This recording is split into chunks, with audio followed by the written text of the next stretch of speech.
Hello and welcome. This car right here is my 2003 Lexus GX470, and it's been kind of a hidden star of a couple of, I guess, my better performing YouTube videos. And today is the day that I'm going to go ahead and be selling it. But before I do that, I want to talk to you a little bit about a phenomenon that I had happen with this car that has worked out really good. And I think like this is the perfect time to sell it, especially all things considered. I'll get into that in a little bit, but let's go ahead and unwrap it and start talking about the car itself for a minute or two. So when I bought this car, I was looking all over the place. I looked all the way from San Diego at, GXs down there that the bottom sides were all burnt up from sliding across rocks and stupid things like that, all the way up to like West Hollywood, where some of these had been smoked in, and there was grunge from kids and tears in the seats and stuff like that. It's really surprisingly hard to find an excellent example of one of these. And I ended up driving probably, I think it's 130 something miles to Oxnard to be able to get this one. This was a one owner California, it's been in California its whole life, California original car. When I got it, it had like 99,980 something miles on it. So, to find one with under 100,000 miles, it's a 2003, that was one owner, was just like, so I rushed up there to go get it, and it was everything that it was advertised to be. There were a few things that I found out on it, especially now owning it, that I'm going to share with you guys too, especially like I shared earlier on with the gas cap and stuff like that. This is the 4.7 liter V8 that's been in things like the million-mile Toyota Tundras. And so we start out a vehicle with a really pretty reliable platform, and it's made it to, I think, a 5-speed automatic transmission. So you have a pretty overall reliable base in a luxury SUV. And I have no issues here. I'll show you here in a little bit closer that there's no valve cover gasket leaks. There's no issues with it and now I've got 109,000 miles. I just hit 109,000 miles yesterday driving this thing home. It's been great, but there is a quirk to this engine that I want to let all you guys know about. I had no idea when I bought it. Apparently the starter is in the valley of the engine underneath of the intake manifold. So if the starter ever goes out on something like this, apparently it's not the quickest, easiest, cheapest job where you can just roll underneath of it with a creeper, lay underneath there by yourself and just pull the starter out of there. You actually have to take all this off and take the intake manifold out to be able to replace the starter. But there is something that you have to interact with a little bit more often on this, is the timing belt.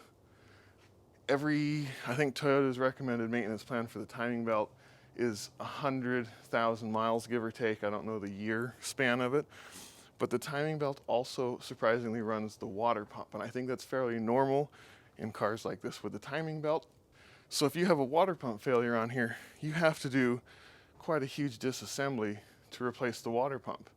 And every 100,000 miles, they recommend that when you replace the timing belt, that you also replace the water pump, so you don't have to deal with that failure in between services to basically have the timing belt service done all over again. So those are two things to keep in mind. And when I bought this car, there's a little sticker here when I talked to the dealer, because the car was supposedly serviced at the dealer. It was an actual Lexus dealer. The timing belt was replaced at 89,000 miles back in 2016. So it was a couple years before I bought it. I haven't had any issues with it. So this car's been just pretty much, with the exception of one oil change and a tire rotation, been pretty darn maintenance free for me. Those, I think, are the two biggest things here underneath the hood. Okay, so here we are inside of the car. And many of you have probably seen the YouTube video where I've been taking one of the door panels off of this thing. That was to replace the two Mark Levinson woofers in the front doors. The foam dry rots around the speakers, and I've heard that when people change out speakers, if you don't get the correct impedance of the speakers, you can cause damage to the amplifier on the stereo. So I put new Mark Levinson speakers in here, plug and play, no cutting of any wires. Everything so far has been fine. There is something in here that the dealer that I bought it from did on here. I didn't have to do it. It was wonderful. I didn't have to pay any money for it. The dash. In these cars, there are issues with melting dashes. It's very sticky to the touch. But Carol West has a melting dashboard in her Toyota Sienna minivan, made worse by the recent heat wave at her Cold Spring, Kentucky home. You can feel it. It's on your finger. That's sticky. That is sticky. It's a common problem in Toyotas and Lexuses from 2003 to 2011 and was the subject of a 2015 recall. Yes, that's actually a thing. Toyota screwed up. Toyota Lexus screwed up. And they supposedly issued a TSB of some sort on it where they sent out letters to the owners of these cars. And if the owner of your car didn't do it, or if the car was sold or traded on before that was fixed on it, and they didn't have a record of it, there was only a very narrow window of time that Lexus and Toyota was willing to replace the dash and other affected panels in the car. So if it's not done, you're kind of screwed unless you were in a situation like I was in, where the dealer was willing to go ahead and replace it per the TSB, I guess. Briefly, we'll just talk about the Lexus command system, the navigation system, stuff like that. This Lexus calling for help, SOS type system, this car's too old. It doesn't connect to any current cell networks, so you cannot get service to this anymore.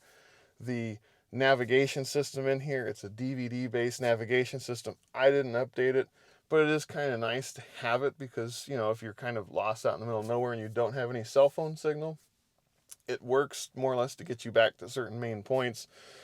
Other than that, this car has all kind of like the creature comforts and amenities that you would expect from a luxury SUV, especially from 2003. It's one of the nicest things about getting an older luxury SUV is it had all the latest and greatest stuff of the time. Like in this one, it's got rain sensing windshield wipers, automatic headlights, heated seats, navigation, you know, basically all the things that you would want or find in most modern newer cars. From 2003, and you can get it at an affordable price, especially if you can get one with lower miles on it too.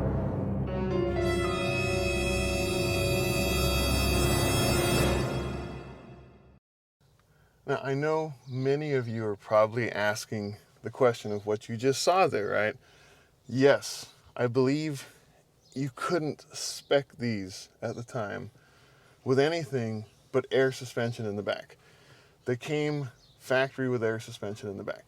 It's got springs and shocks in the front, or struts, and airbags and shocks in the back.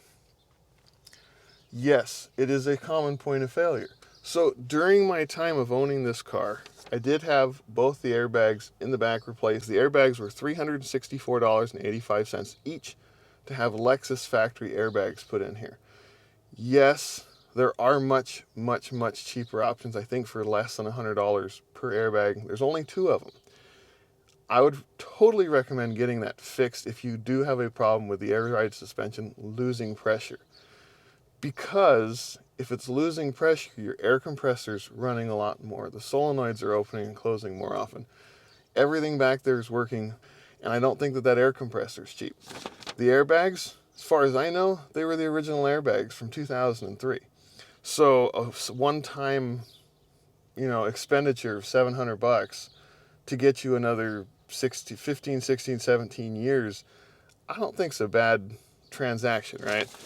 They're just little tiny age-related things. Other than that, I haven't really had, again, they're standing there at the front of the car. I haven't had to do pretty much anything to this car.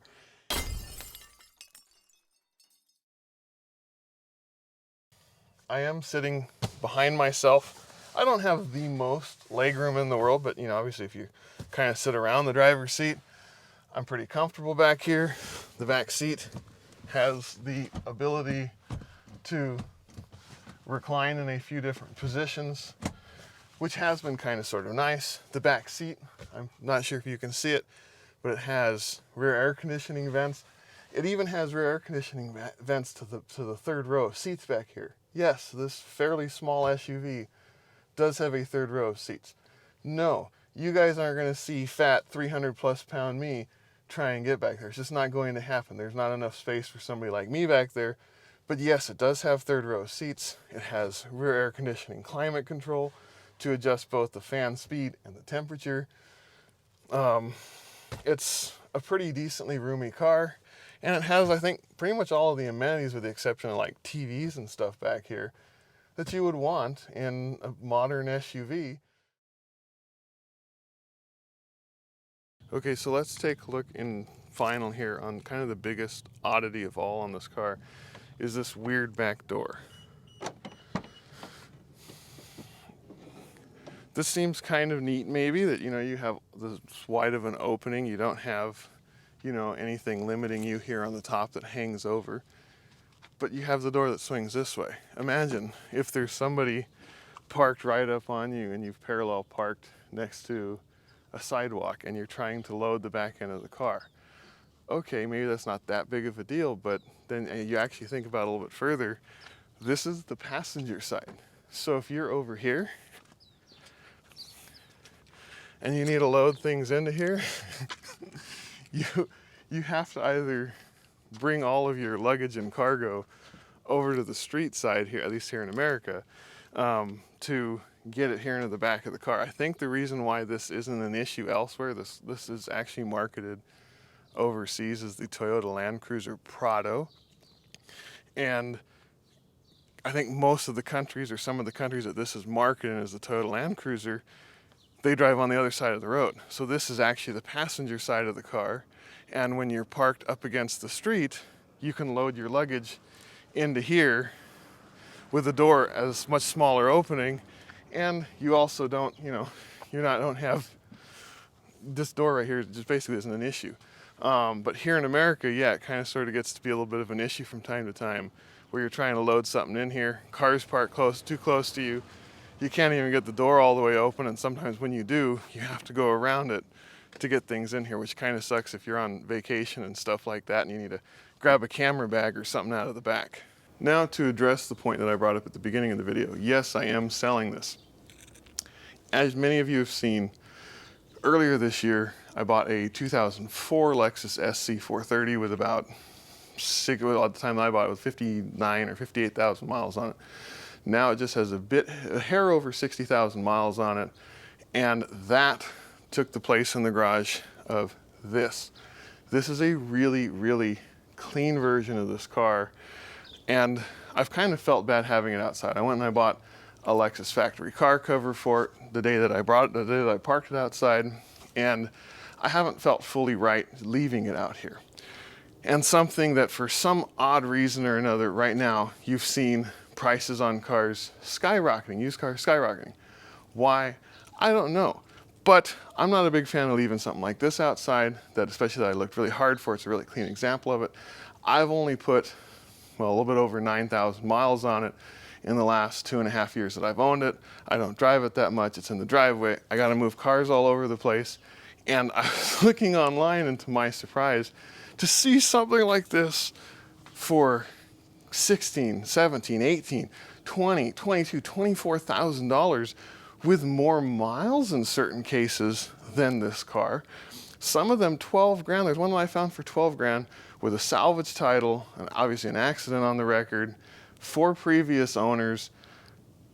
3 of the owners have been out of state, Kentucky, New York, Ohio, and they want like 12.5 grand or 13 grand for it. So I would be stupid not to go ahead and get rid of this thing. I change cars. Most people say I change cars like I change shirts. I think I've had 8 or 9 different cars in the last 4 years. You know, why not take advantage of the situation? In my opinion, Yes, this is nice. This is a really excellent car. I can still get something that ticks most of the boxes of this. Why people are paying more for this than what you than what they cost a couple years ago, when you can still get a new GX470 that ticks a lot of the same boxes as this. You can get a brand new 4Runner that ticks a lot of the same boxes of this, is absolutely, completely, and totally beyond me. I don't think that these things should be going up in value. It's absolutely crazy, but I think that I would be stupid not to take advantage of passing this thing along to somebody who wants to pay an outrageous price for it just because of the market. So it's been nice. We've had 9,000 miles of good memories together. Took this thing to the Hoover Dam in Vegas and Laughlin and stuff like that. But it's time to move on. Anyways, thank you for watching. I hope that this helped give you a little bit of information, maybe if you are planning on buying one, at least some of the issues that I've had with it. It's been relatively trouble-free, and as you can see from some of the postings, some of these things have got nearly 300,000 miles on it. It's a pretty reliable place to start, but I wouldn't pay 16, 17, 18, 20 grand for one of these. Anyways, this video is far too long as it is. Thanks for watching. Please subscribe. And as always, I appreciate all of you guys who take the time to do that.